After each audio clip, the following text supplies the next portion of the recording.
It's my movement to this organization and to the cancer world has been kind of an interesting one, I think. Kind of natural progression, if you will. I started out my career in medicine as a family physician, just taking. I did everything. I was one of the old school guys, even though I'm not that old. I don't think I'm that old anyway. But the very early 2000s, so 2003, I had my own practice and I did everything from newborns to inpatient to, rounded in the hospital. And it was a great experience. It took care of everyone. One of my first true interactions with someone with cancer was a young man. I still think of him today. He was 32, 33, I believe, and had a terrible appendiceal carcinoma. I remember him coming in. He had three young daughters, and beautiful daughters.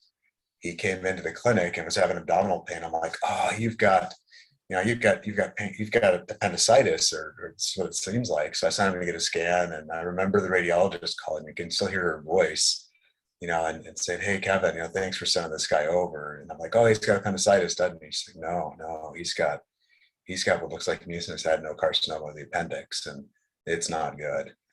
And I remember that journey with he and his wife and his three daughters, and I went to his funeral, and it kind of was that first step that kind of moved me to think that there's medicine is composed of all these different areas. You've got, of course, mental health, you've got preventive care, and then you've got, chronic illness, and then you've also got this terrible illness of cancer that affects people throughout all spectrum of ages. And I felt like I really wanted to take care of people when they were the most sick. So I moved to just doing hospital medicine. It wasn't just oncology based, but ultimately did start working in the hospital space with Cancer Treatment Centers of America. During that time as well, shortly after that young man was diagnosed, my father was diagnosed with pancreatic cancer, and it it reframed him. He was an executive. He owned a transportation company, a truck line. Brilliant man, wonderful guy, hard-nosed, Sicilian, but at the same time was very loving father. And the cancer gave him an opportunity to be much more loving and open with us, myself and my brothers.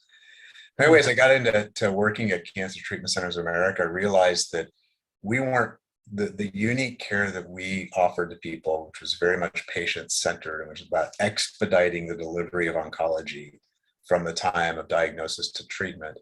We were not affecting enough people. We were only looking at it as a disease process in the individual during that treatment time, and felt like that I could help move that organization to affect people in a broader sense, right? And so either made enough noise or